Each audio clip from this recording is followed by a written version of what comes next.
Back about 10 or 15 years ago, Mike McNair of the CPGB started promoting neo-kautskyism as a progressive step, and I wrote an article critiquing it at the time. This is a video which runs through some of the points I made then. He's on about coalitionism and saying why Kautsky was better than other social democrats because he wasn't a coalitionist, and then says that coalitionist policy has been the policy of the Second International and the Communist parties since the World War. Well, this just isn't true. The Swedish and British Social Democrats didn't enter into coalitions. They were the ones that actually formed long-term governments, and they didn't enter into coalitions. Ramsay MacDonald had ruined the idea of coalitions for the Labour Party. So the Labour Party was essentially following what he calls a Kautskyite line. And neither the Labour Party nor the CPGB advocated coalitions with the Liberals. I mean, he's on about why there should be no coalitions with the Liberals. But, I mean, this is really basic stuff. Nobody wants coalition with the Liberals except the Tories. He's saying, again, it's the same point, that Kautskyism said they wouldn't form a government until they had a majority. Again, that is the line of the Kautskiist movement, but the Kautskiist social democracy collapsed into irrelevance, really. We can see the SPD in Germany has formed governments over the last 50 years. Sometimes they were coalitions, sometimes they weren't, but it's not clear that the non-coalition SPD governments have been any better than the coalition ones. On the other hand, the Labour Party, as I said, since 1945 have followed the Kautskyite line, and they've certainly produced a mixed economy for a while, but they never produced socialism. Basically, he doesn't go beyond the limits of social democracy because he doesn't have a theory of socialism. He doesn't treat the USSR or China in any detail in terms of their economy, and insofar as he does, he goes along with right-wing critiques of it. He fails to specify what sort of economy the socialist movement should be fighting for. He says under the Soviet bureaucratic regimes, there's no objective tendency towards independent self-organisation, there were episodic explosions, etc. Well, he's obviously thinking of Solidarność in the last few years of the collapse of revisionism in Poland. But he ignores the great moments of worker participation in the Great Purges and in the Cultural Revolution. He's saying there was no objective tendency. Of course there was an objective tendency. Those couldn't have happened if the working class didn't hold state power. Can you imagine the Great Purges happening in Britain in the 1930s under the state power that existed in Britain? He then says that the Soviet and other East European governments represented the peasantry rather than the workers. And the party disabled itself from representing the workers and became a collective Bonaparte. This is just regurgitated nonsense from Trotskyism in the 1920s. It's true that peasant production could create splits within the CPs. You could create pro-peasant wings like Bukharin or Gomulka. But in generally, these people didn't come out on top. In most countries, USSR, Bulgaria, DDR, CSSR, private peasantry were eliminated. There was no private peasantry. And the crisis of the socialist system, aside from in Poland, certainly wasn't precipitated by concessions to the peasantry. You could say it was in Poland, but nowhere else. And his identification of the state officials with petty proprietors was an unconvincing throwaway. After the restoration of capitalism, some state officials did become proprietors, but that doesn't apply when trying to analyse the USSR in the 1950s. or the DDR in the 1960s.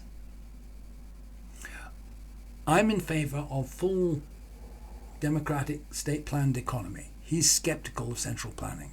I'm against a market economy. He wants to tolerate markets. I'm in favour of using computer models to run the economy. He has no position on that. He focuses just on legal reforms and has no clear economic policy. He says that markets during transition are unavoidable and that central planning failed in the USSR. Well, the USSR failed politically because they were unwilling to introduce labour time calculation and extremely hesitant to follow Kantorovich's detailed planning reforms. If you're going to have markets, you're going to have profit, you're going to have exploitation. But we know that you can, even in a capitalist economy, you can run things by computerized planning. And People's Republic of Walmart, the book on that is an example. He says that the policy of reform through coalition government entails a displacement of social polarization which capital produces onto polarization between nations. On the other hand, reformists necessarily commit themselves to sustaining and managing an imperial military force. I don't know who he's thinking of. Perhaps he's talking about the French Fourth Republic. But that's the only instance I can think of. It's a wild generalization. It's arguably true that the Attlee government maintained an imperial campaign in Malaya, but that wasn't a coalition government, so that doesn't apply to his statement. Swedish Social Democrats, what imperial force did they maintain? Well, perhaps because they didn't have a coalition, so he's got to get out there. And Britain, we know Harold Wilson explicitly rejected the line. He refused to get involved in the Vietnam War and withdrew British forces completely from the Far East.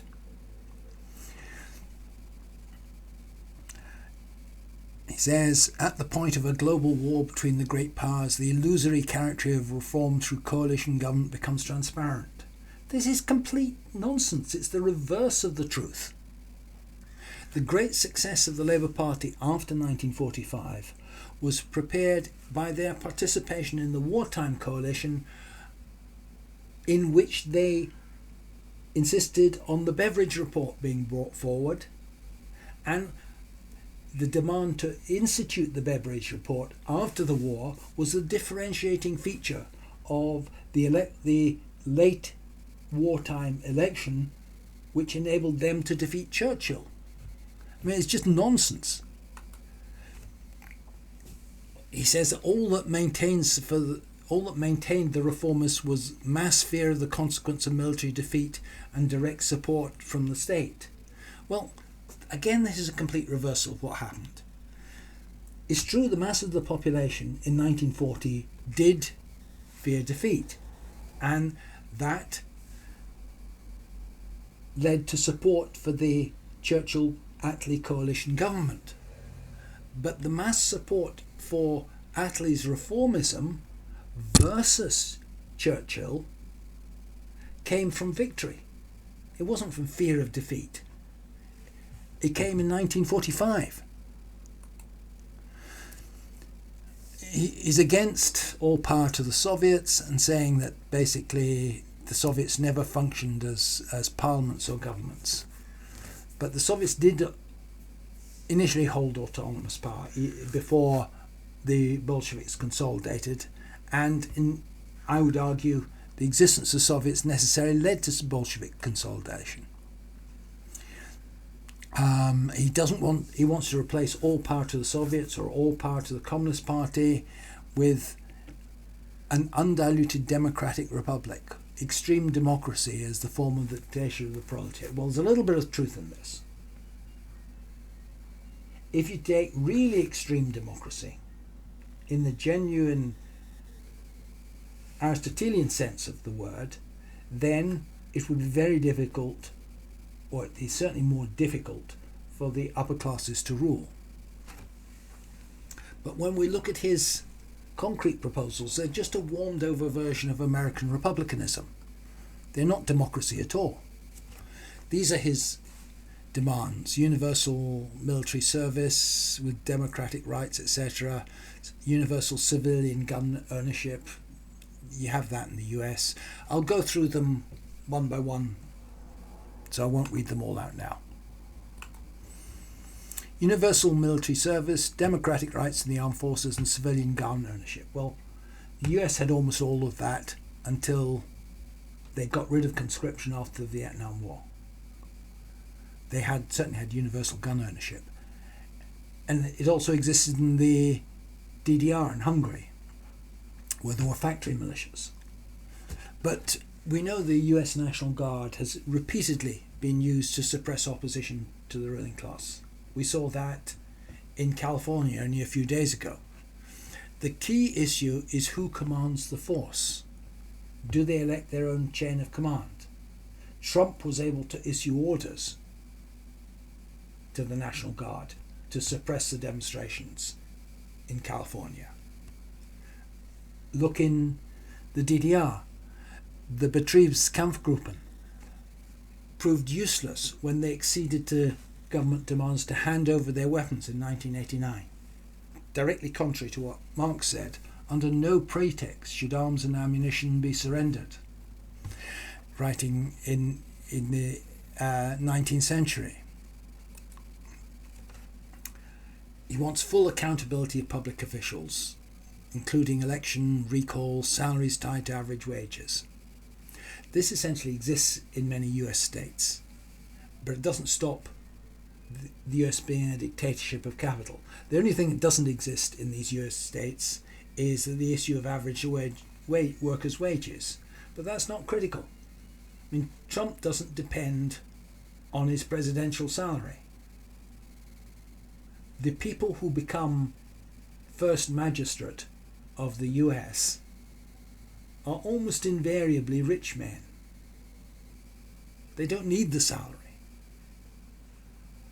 If you go back to the time Marx was writing, MPs in Britain received no salary.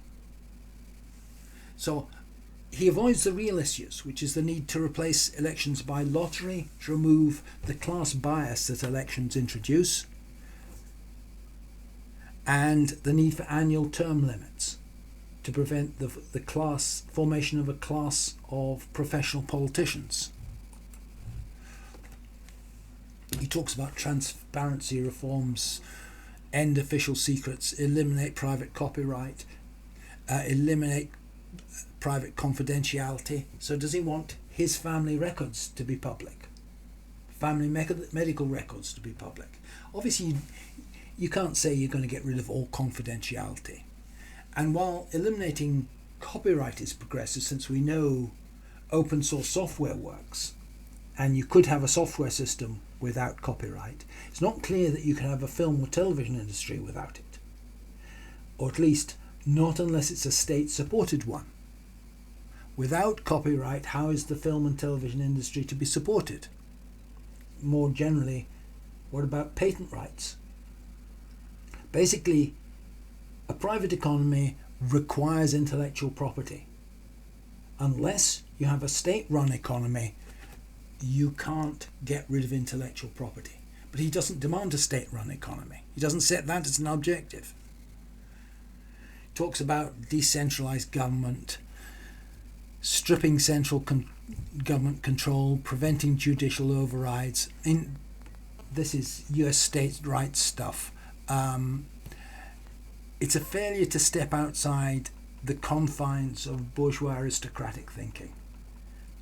There are no judicial overrides of the elected bodies in Britain. Parliament can override any court. Court can't override Parliament in Britain, and he's writing in Britain. But why is he still talking about elected bodies? Why does he assume a judiciary will still exist? Let's go back to Aristotle, where he says there's a third mode of state, in which something is borrowed from oligarchical and something from democratic principles. For example, the appointment of magistrates by lot is democratic and the election is oligarchic. Democratic again when there is no property qualification, oligarchic when there is. In the aristocratic or constitutional state, one element will be taken from each. From oligarchy, the principle of electing to offices; from democracy, the disregard for property qualifications. Well, that is what all current bourgeois states are. They're constitutional or aristocratic states.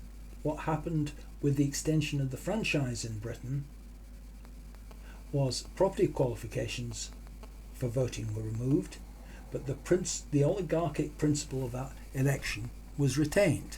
So, in Aristotle's terms, we had a transition from oligarchy, which existed at the start of the 19th century, to aristocracy, which existed at the end of the 19th century. When he talks about the economy, he just vaguely talks about economic restructuring, removing constitutional protections for private property and unrestricted trade. This is just liberalism. And it's irrelevant liberalism. There are no constitutional protections for private property in the UK. If Parliament decides it can seize any property, what does economic restructuring even mean? Thatcher was great on economic restructuring. And unrestricted free trade puts him just on the side of neoliberalism. He's well to the right of the traditional Labour Party with its Clause 4.